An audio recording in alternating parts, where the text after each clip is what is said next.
बिस्मिल्लाहिर्रहमानिर्रहीम। अस्सलाम वालेकुम नादरीन, आप यूट्यूब चैनल देख रहे हैं। मैं इमरान खान हूँ। कुछ और अहम खबरें हैं आपके साथ शेयर कर लेता हूँ। मैं सबसे पहले तो जो बेंच बना हुआ था सुप्रीम कोर्ट ऑफ पाकिस्तान का, वो बेंच तहलील हो गया है, जो खैबर पख्तूनख्वा और पंजाब के इंतखाबात के हवाले से केस को सुन रहा था। यहाँ कुछ तफसीलात हैं, मैं आपके साथ शेयर कर देता हूँ बेंच के हवाले से, क्योंकि आज जब सुबह अदालत लगी तो उसके अंदर चीफ जस्टिस ऑफ पाकिस्तान ने कहा कि उनके एक साथी जज जस्टिस अमीनुद्दीन खान साहब कुछ कहना चाहते हैं और उनकी पहले बात सुनी जाए। जस्टिस अमीनुद्दीन खान साहब ने केस की समाअत से माजरत कर ली और कहा कि गुज़िश्ता रोज़ के फैसले के बाद अगर मौजूदा बेंच केस की कार्रवाई चलाना चाहता है तो मैं केस को सुनने से माजरत करता हूं। बेंच टूटने के बाद जज कमरा अदालत से उठकर चले गए। अच्छा, ये तो बेंच टूट गया है, 5 रुकनी बेंच था, बेंच टूट गया है, अब दोबारा समाअत होगी और क्या फुल बेंच बनेगा, फुल कोर्ट बनेगा, या ये जो समाअत है ये यही जो बेंच बाकी जजेस रह गए हैं ये करेंगे। इसके ऊपर इजलास भी हुआ और सारा दिन खबरें चलती रहीं। सिद्दीक जान साहब ने बाद में खबर दी, बड़े क्रेडिबल जर्नलिस्ट हैं इस्लामाबाद के। उन्होंने कहा कि अब 4 रुकनी बेंच समाअत करेगा और ये समाअत दोबारा होगी जुमे वाले दिन, और जो बाकी 4 रुकनी बेंच है वो इस केस की समाअत करेगा। यानी जस्टिस मुनीब अख्तर साहब हैं, चीफ जस्टिस साहब खुद हैं, जस्टिस एजाजुल हसन साहब हैं और जस्टिस बंदोखेल साहब हैं। तो ये 4 रुकनी बेंच समाअत करेगा। और ये क्यों कह रही है हुकूमत कि उनको फुल बेंच या फुल कोर्ट इसकी समाअत करे मामले का?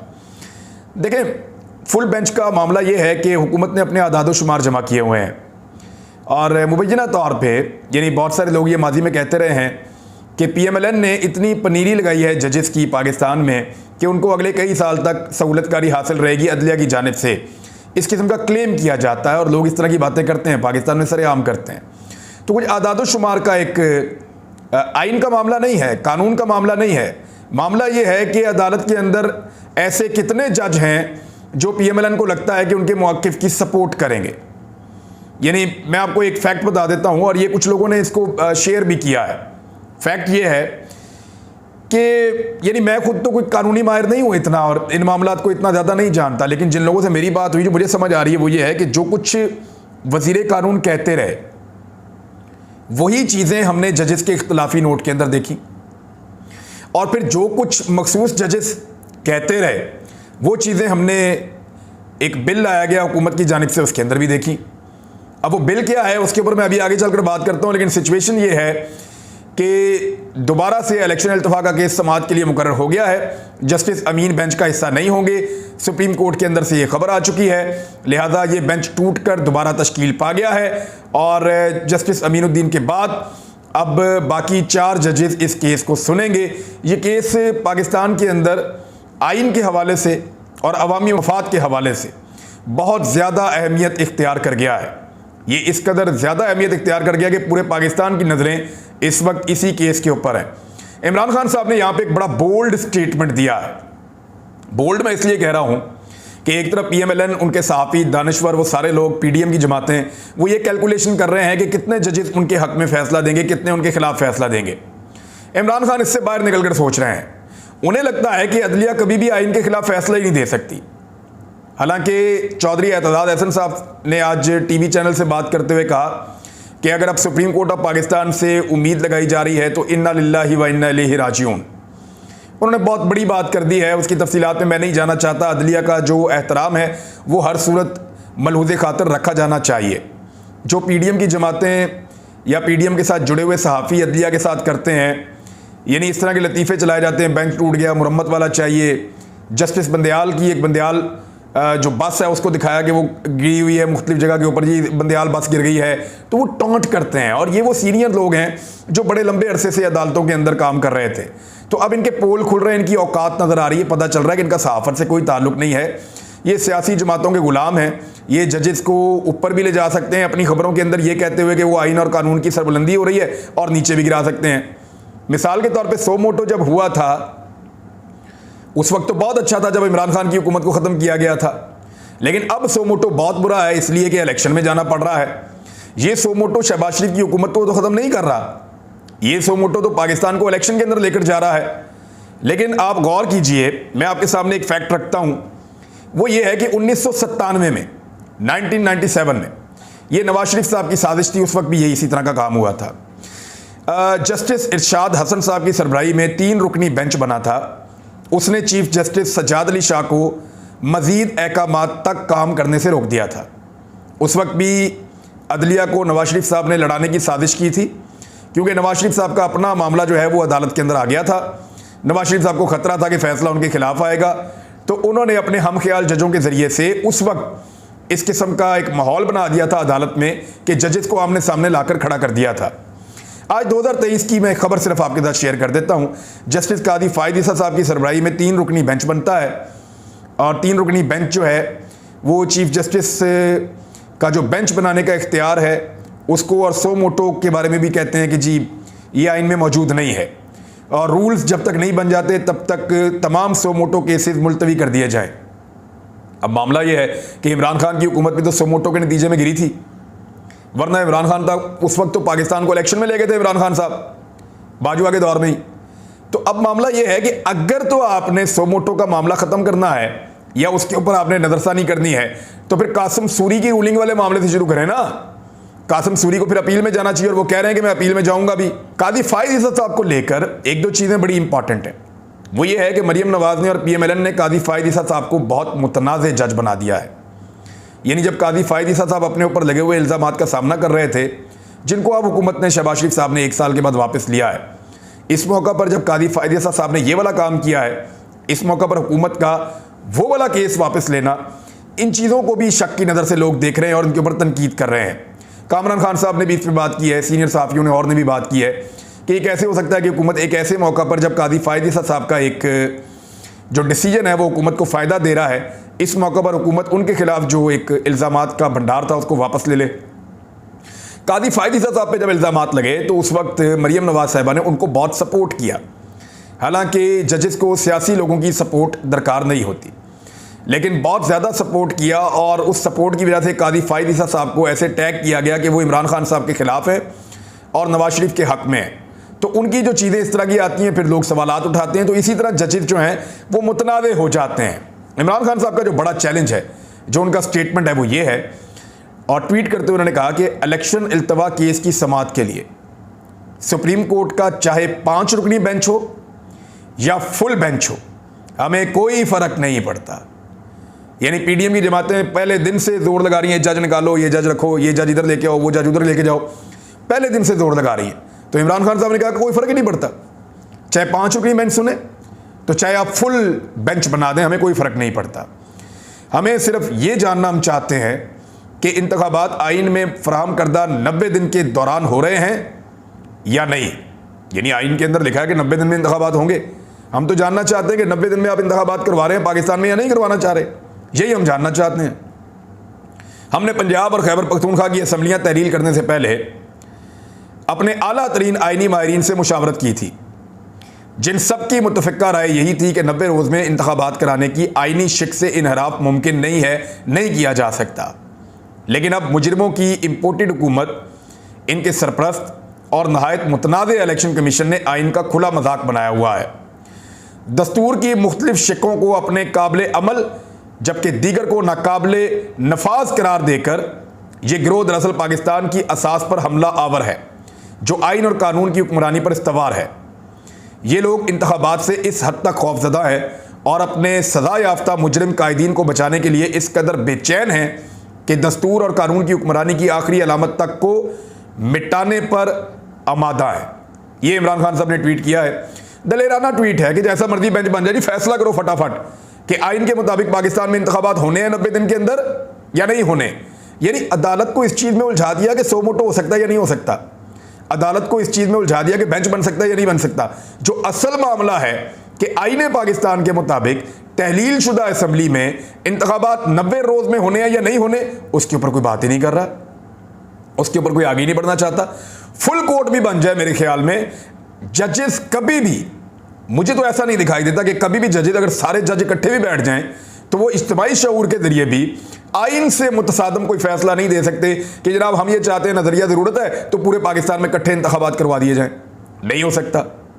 होगा यही कि 90 रोज़ आइन के अंदर लिखा हुआ है तो 90 रोज़ के अंदर इंतखाबात करवाए जाएं। अब इलेक्शन कमीशन जो है उसको आगे करना चाहता है तो सॉलिड रीजंस देने पड़ेंगे।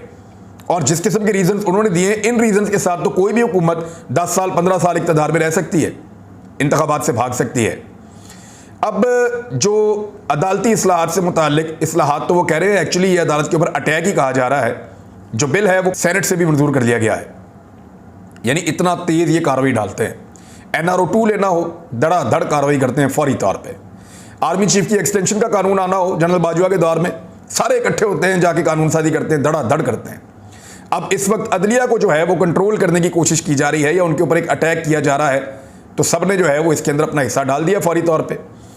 19 वोट मुखालफत में पड़े, जो पाकिस्तान तहरीक इंसाफ के वोट थे वो मुखालफत में आ गए और तहरीक इंसाफ ने कहा जी ये गलत है, वो पोस्टर लेकर आए थे।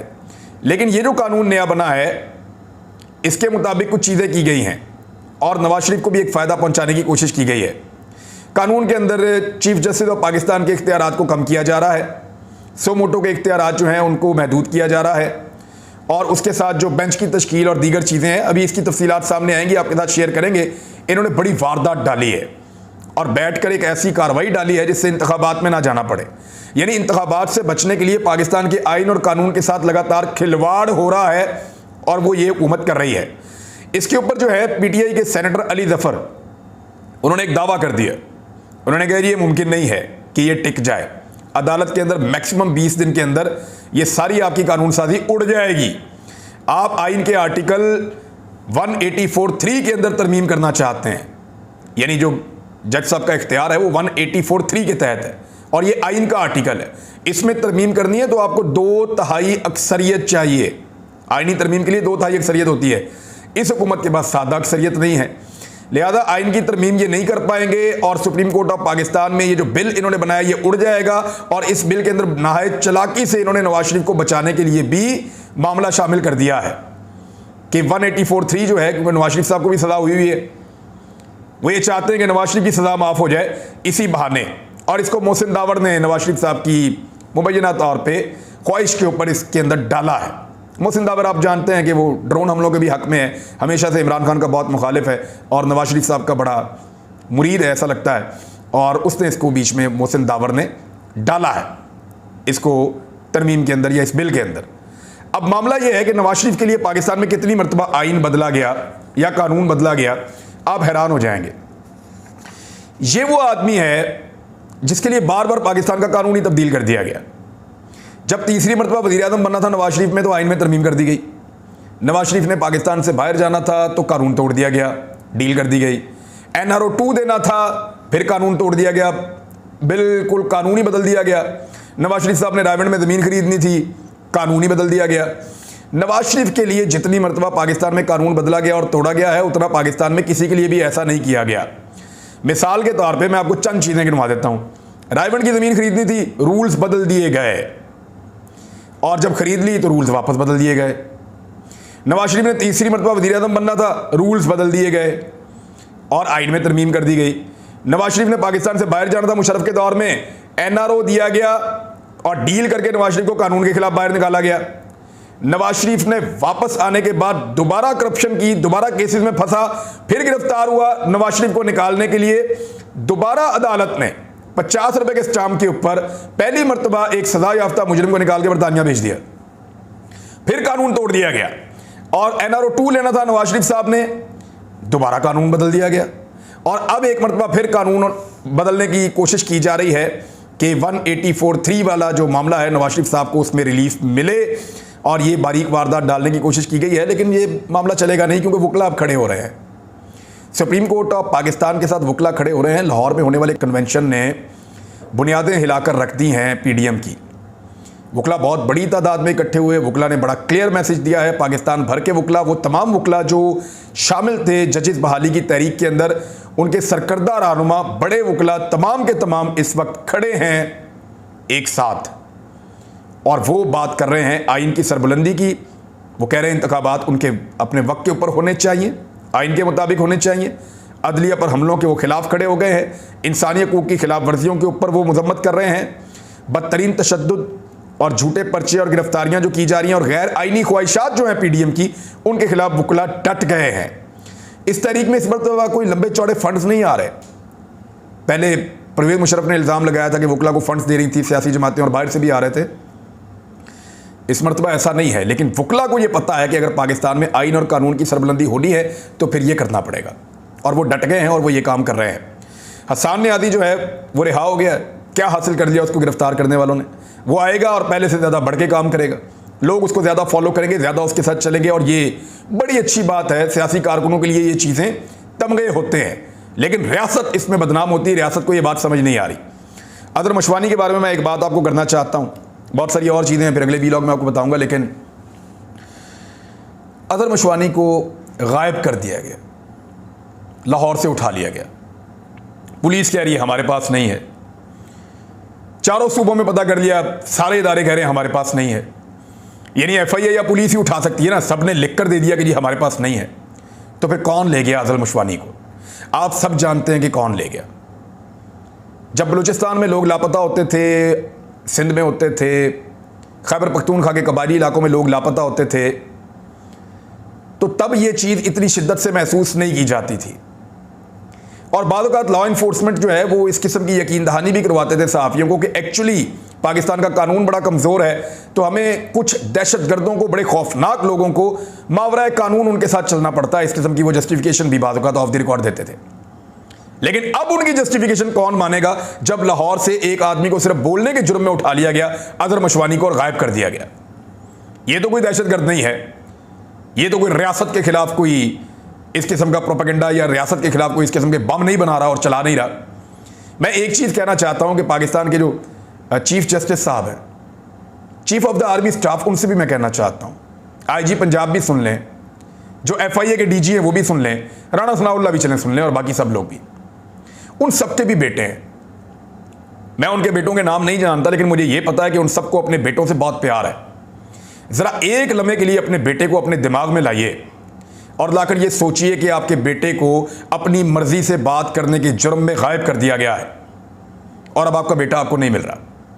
आपको नहीं पता कि वो किधर है, आप नहीं जानते कि उसको कौन लोग कहां लेकर चले गए हैं, और इस वक्त वो किस हाल में है, उसके ऊपर टॉर्चर हो रहा है या उसको कैद किया गया है, उसे रोज़ा रखने दिया जाता है या नहीं दिया जाता, खाना और पानी मिल रहा है या नहीं मिल रहा, वो जिंदा भी है या नहीं है, आप नहीं जानते इन चीज़ों को।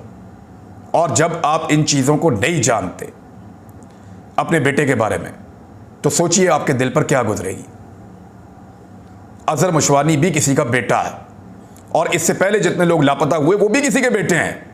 आज उन सब के दुख को हम ज़्यादा बेहतर अंदाज में महसूस कर सकते हैं, और जो लोग लापता करने वाले हैं ना, उनका बहुत शुक्रिया कि उन्होंने हमारे बिल्कुल करीब से लोगों को लापता करने के बाद हमें ये एहसास दिलाया कि लापता होना कैसा होता है और इसकी तकलीफ़ कैसी होती है। ये जो गिरें लगाई जा रही है ना हाथों से, ये आपको दांतों से खोलनी पड़ेगी। याद रखिएगा मेरी बात। अब तक के लिए इतना ही। अपना ख्याल रखिएगा, अपने चैनल का भी। अल्लाह हाफ़िज़।